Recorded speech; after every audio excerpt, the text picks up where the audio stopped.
కానీ ఇప్పుడు ఒకటి చెప్పండి కవిత గారు, మామూలుగా ఇప్పుడు మీరు చిన్న వయసు కదా, డబ్బులు వస్తున్నాయి సడన్గా, you're earning, you're so famous, అందరూ మీ దగ్గరకు వచ్చి ఆటోగ్రాఫ్స్ తీసుకోవడం, ప్లస్ బయట డిమాండ్, బయటకు వెళ్తే అందరు గుర్తుపడతారు. కవిత గారికి ఎంటర్టైన్మెంట్, నాకు షాపింగ్ వెళ్ళాలని ఉంటాయి కదా రకరకాల కోరికలు ఆడపిల్లలకి, అట్లా ఉండేవా మీకు? టైం లేదా? ఎప్పుడు లేదా?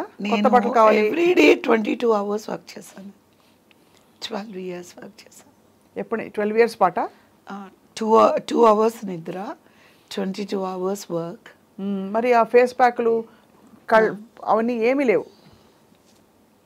మేము పల్లెటూరు వాళ్ళము, ఓన్లీ వెన్న, నలుగు పిండి అంతే, తలకి సీకాయ, మేమే ఆడించుకున్న కొబ్బరి నూనె, ఇది తప్ప మాకేమీ తెలీదు. దాంతో మీరు అలా గ్లామర్ వరల్డ్లో సస్టైన్ అయ్యారు. ఎస్, నేను పార్లర్స్ కూడా, ఐబ్రోస్కి నాకు పార్లర్ అని కూడా తెలియదు, నాకు పార్లర్ తెలీదు, ఏమీ తెలీదు. నాకు తెలిసిందంతా పొద్దున్నే 4 గంటలకు లేవాలి, బీచ్కి వెళ్ళి వాక్ చేయాలి, వెళ్ళేటప్పుడు వచ్చేటప్పుడు డ్రైవింగ్ నేర్చుకోవాలి, ఇంటికి వచ్చిన వెంటనే స్కిప్పింగ్ ఆడాలి, ఆడిన తర్వాత నిమ్మకాయ తేనె వేడి నీళ్ళు తాగాలి, వెన్నపూస, నలుగు పిండి, పసుపుతోని స్నానం చేసి మేకప్ దగ్గర కూర్చుంటే అమ్మ ఒక గ్లాసు మజ్జిగ ఇస్తారు, ఒక గ్లాస్ జ్యూస్ ఇస్తారు, టమాటో జ్యూస్. షూటింగ్కి వెళ్ళే ముందు సద్దన్నం. నాకు ఇడ్లీ, దోశ, పూరి తిన్న జ్ఞాపకాలు కూడా లేవు, జ్ఞాపకం లేదు నాకు. ఎందుకు? పథ్యం కోసమా?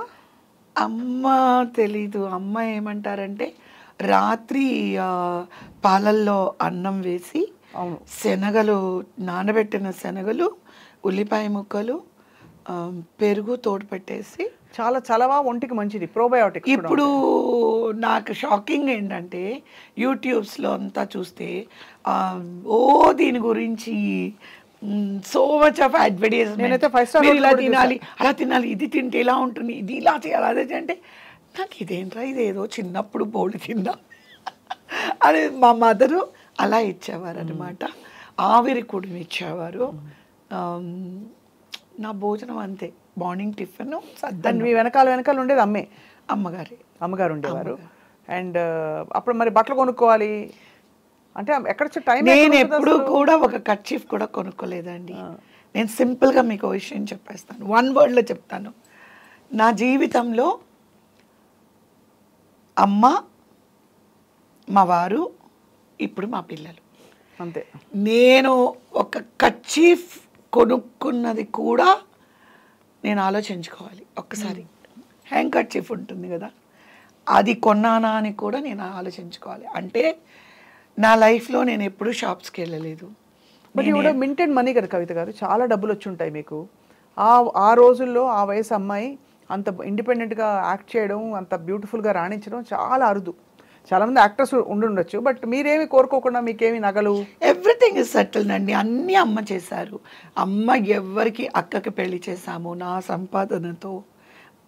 అంటే అప్పుడు అనుకుంటారు మీ ఇప్పుడే వరకట్నాలని, కట్నం ఇచ్చి అన్నీ ఇచ్చి పెళ్లి చేయాల్సి వచ్చింది మా సిస్టర్కి.